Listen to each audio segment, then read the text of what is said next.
Non se trata dunha denuncia nova, senón que dende Boiro Novo levan tempo demandando a convocatoria de plenos coa periodicidade que establece o regulamento, o segundo xoves de cada mes impar. É habitual nesta legislatura que os plenos ordinarios pois non cumpran os prazos reglamentariamente establecidos, que, por certo, foron eles quen estableceron este reglamento e que nunca ou case nunca ou rara vez se cumpre. Bueno, creo que non é preciso recordar que un pleno é a máxima expresión da democracia local e, por tanto, merece outras formas.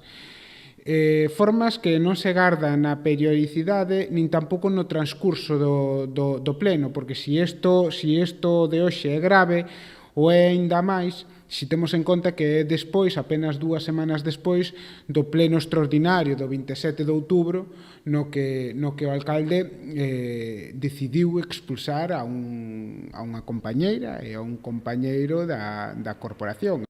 Segundo os responsables da formación, a falla de convocatoria en prazo ten como consecuencia a acumulación de numerosas mocións que non chegan a ser debatidas. Están adiados do pleno anterior máis de 20 puntos, mocións que afectan directamente a puntos do orden do día aos cidadáns, a cousas da súa vida, do lugar de onde viven, que non se van poder celebrar, teñense que adiar máis por isto, e o alcalde non está en Boiro, está no estranxeiro e non dá unha sola xustificación. Non sabemos se é por un motivo institucional, se é por un motivo privado, se é polo motivo que sexa. O que sabemos é que nin sequera o xustificou, non. E isto é unha falta de desprecio hacia o resto da corporación, hacia os compañeiros. Xa hai varios meses que Boiro Novo presentou unha demanda para tentar lograr pola vía xudicial o respecto da normativa municipal que din non obteñen pola vía política.